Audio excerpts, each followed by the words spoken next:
Dans Good Comics, l'émission phare de Radio Comics, votre chaîne 100% comics, votre chaîne 100% passion. Aujourd'hui, le Good Comics qu'on a envie de vous faire découvrir, eh bien, c'est mon chouchou, c'est le Gunslinger Spawn. Je l'ai attendu, celui-là, en version française, et je l'ai dans les mains. Je suis ravi, c'est ma série Spawn préférée, même au-dessus, si vous voulez mon humble avis, de la série régulière de Todd McFarlane et Carlo Barberi. Encore meilleur que l'excellent King Spawn, que j'adore et qui est sorti en septembre. Le tome 1 de Gunslinger Spawn, c'est un bonbon, c'est un délice et c'est tout ce qu'on aime. Si vous avez été fan comme moi de la vague Image Comics du début des années 90, avec évidemment l'essor des artistes comme Todd McFarlane, comme Jim Lee et donc Brett Booth qui dessine les intérieurs et cette couverture, eh bien vous allez en prendre plein les yeux. Et c'est ça les comics, c'est en prendre plein les mirettes. Alors moi je suis complètement dingue de Spawn, vous le savez, j'adore Spawn, j'adore le personnage de Spawn, j'adore le comics Spawn. Je possède malheureusement pas toute la collection en version originale parce que je l'ai lu par intermittence et que pendant plusieurs années j'ai arrêté de la lire tout simplement. J'ai raccroché les wagons avec la version française, j'ai recommencé à la lire avec l'arrivée à l'épisode 300, donc là ça fait quasiment 2 ans, plus de 2 ans que je lis de façon très régulière Spawn et les autres séries Spawn, parce que vous le savez, il n'y a pas qu'une série Spawn, il y a King Spawn, il y a Gunslinger Spawn et il y a la quatrième série qui s'appelle The Scorch. Je les achète en version originale. Ça fait partie des très rares comics que j'achète en version originale parce que j'ai vraiment limité mes achats. Ça coûte très cher d'acheter de la VO. Nous-mêmes, on a arrêté. Hein. Vous savez que chez Original Comics, on a fait pendant longtemps de la VO et on a dû arrêter parce que faire venir des comics en avion toutes les semaines, d'abord pour la planète, c'était pas top. Et donc, et puis c'était devenu depuis le Covid complètement hors de prix. Je ne sais pas comment les quelques revendeurs de comics VO en France qui le font arrivent à maintenir des prix corrects, qui sont déjà très forts, parce qu'il faut le savoir qu'un comics en version originale, ça coûte entre 3 voire 4 et peut-être jusqu'à 5 $, 5 € pièce pour 22 pages de BD, donc c'est quand même assez cher. L'avantage de Spawn, c'est que ça coûte 2,99 et donc moi je me régale, j'ai tous les numéros de Gunslinger Spawn, certains avec des couvertures multiples, parce qu'il y a des variantes cover à chaque fois, vous le savez, elles sont toutes réunies à la fin de ce bouquin et donc vous allez pouvoir découvrir cette série que j'adore. Alors pourquoi j'adore cette série? Eh bien il y a plein de raisons, D'abord parce que ce personnage, le Gunslinger Spawn, il est apparu évidemment dans les pages de Spawn.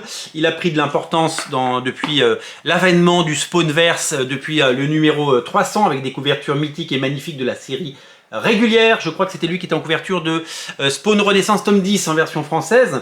Spawn Renaissance, vous savez, c'est la série qui réédite les épisodes les plus récents de la série phare, hein, la série qui a plus de 330 numéros au compteur, la série Spawn qui existe depuis 1992.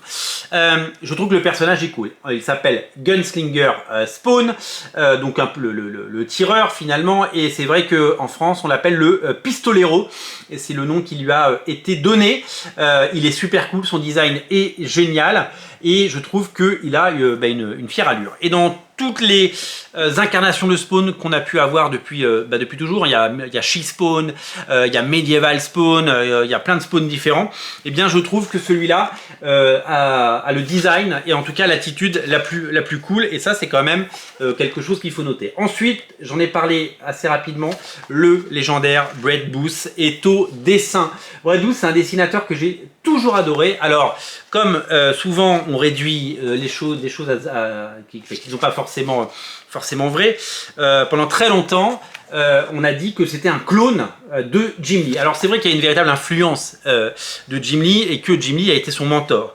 Mais il a son style à part entière et c'est surtout un bourreau de travail. C'est quelqu'un qui a travaillé évidemment au début de sa carrière chez Wildstorm. Il a travaillé sur Wildcats numéro 0, il a travaillé sur la série Wildcore, il a travaillé sur la mini-série Kindred, il a travaillé sur la série Backlash, il a travaillé sur des dizaines et des dizaines d'épisodes. Ensuite, il a travaillé chez DC Comics, quand Wildstorm a été happé par DC, il a fait Flash, il a fait les Teen Titans, il a fait énormément de choses.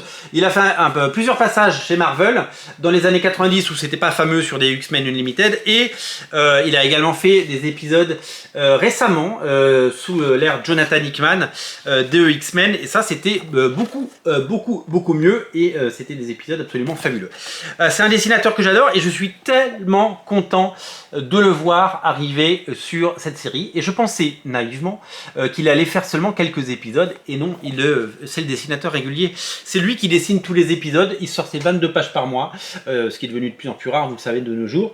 Aux États-Unis, on en est à l'épisode 15 ou 16 de Gunslinger, et je peux vous dire qu'il continue à les dessiner, et ça c'est quand même super. Ça raconte quoi, Gunslinger Spawn? En fait, Spawn, le personnage, si vous le connaissez, il fête ses 30 ans cette année. Spawn, eh bien c'est l'histoire de Hal Simmons qui se fait tuer lors d'une mission commando, et c'était une sorte de Black Ops pour l'armée américaine. On lui tend un piège, il meurt. Et comme il était fou amoureux, et c'est une histoire d'amour Spawn finalement, et comme il était fou amoureux de sa femme, eh bien il fait un pacte avec le diable et pour revenir sur Terre. Mais il revient pas tel qu'il était avant, il revient avec ce costume, et il revient avec des pouvoirs, et il revient aussi avec des pouvoirs qui le tuent, puisque quand il les utilise, eh bien, il perd de sa puissance, et donc comme la peau de chagrin, eh bien, il est voué à une mort certaine au bout d'un moment. Et voilà son histoire. Et puis donc il va vivre des aventures sur plus de 300 numéros avec plein de scénaristes et plein d'auteurs différents, et voilà. Mais au fil du temps, notamment certains auteurs comme Neil Gaiman ont introduit d'autres Spawns, comme le Medieval Spawn. Parce que oui, à l'époque médiévale, il y avait déjà un Spawn. C'est-à-dire que des gens qui ont fait ce pacte avec le diable, eh ben, il y en a eu à toutes les époques. Et donc des Spawns, il y en a plusieurs. Et oui, il y a des Spawns à toutes les époques. Et donc le Far West ne fait pas exception de ce phénomène. Et donc ce personnage créé pour la série régulière Spawn, pour ce qu'on appelle le Spawnverse, avec l'ensemble des Spawns différents, eh bien, il apparaît donc dans cette série, et il va vivre ses propres aventures. Alors il y a un côté génial parce que il y a un côté, il arrive, il débarque, il sait pas trop. Il y a un côté, il est transposé à une époque qui n'est pas la sienne également. Donc du coup, il y a un décalage qui va se faire avec des anachronismes et des choses un peu comme ça. Donc ça, c'est toujours amusant à découvrir et c'est toujours chouette à mettre en scène. Et puis, bah, on va surtout découvrir un personnage hyper badass, absolument super cool, à la fois au niveau du look et au niveau de l'attitude, comme je vous l'ai dit. C'est vraiment quelque chose d'absolument génial. Donc, ça part du Far West, ça part des plaines du Wyoming jusqu'au désert de l'Arizona, ce personnage qu'on surnomme le pistolero va devoir survivre et va devoir bien entendu s'imposer, va devoir exister, il va devoir comprendre le monde qui l'entoure et ce monde qu'il ne connaît pas. J'adore ce comics, c'est absolument génial. Alors, on va me poser la question, est-ce qu'on peut lire Gunslinger sans avoir lu le reste? Parce que peut-être qu'il n'y a que celui-là qui vous intéresse. La réponse, elle est oui, c'est à la fois oui et non, une réponse de Normand, peut-être bien oui, peut-être bien que non. Pourquoi je vous dis ça? Tout simplement parce que c'est un tome 1, donc évidemment vous pouvez le lire, le prendre, mais évidemment, comme c'est un univers partagé et que les personnages se croisent dans la 4e série Spawn qui s'appelle The Scorch, qui arrive en janvier chez Delcourt, qui est déjà en précommande, et bien comme les personnages se croisent, il y a des références aux autres séries. Donc évidemment, vous n'aurez pas toutes les refs, mais vous pourrez vous lancer. Voilà. Donc moi, je pars du principe que dans les comics, il faut se lancer. Si je m'étais pas lancé en 1988, on va dire, ou 87, dans les comics, dans les pages de Titan pour lire les épisodes de Arthur Adams et Chris Claremont sur les X-Men, où je ne comprenais rien, mais j'étais juste fasciné par ça et que j'avais envie d'en savoir plus. Et bien aujourd'hui, j'en serai pas là, voilà, tout simplement.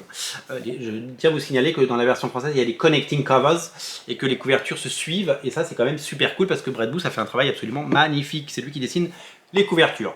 Voilà, c'est tout simplement un comics de qualité, un comics qu'on aime, un comics qu'on adore, un comics absolument incontournable. Ça s'appelle Gunslinger Spawn. C'est mon gros coup de cœur. C'est mon good comics du jour. Je vous invite à le lire, je vous invite à le découvrir, je vous invite à le dévorer. Si vous êtes fan de Spawn, c'est le moment de découvrir Spawn, la série régulière dans les pages de Spawn Renaissance, King Spawn d'un côté, Gunslinger Spawn 2 tomes 1 disponibles et qui peuvent se retrouver sous le sapin sans problème. Et bien entendu, The Scorch qui arrive, l'Escouade Infernale qui arrive en janvier. On en reparlera dès que ça sort. Je suis tellement content que ce soit sorti. C'est un magnifique livre que je vous invite à découvrir d'urgence, les amis. Craquez pour Gunslinger Spawn. C'est mon conseil du jour, c'est mon coup de cœur du jour. Salut!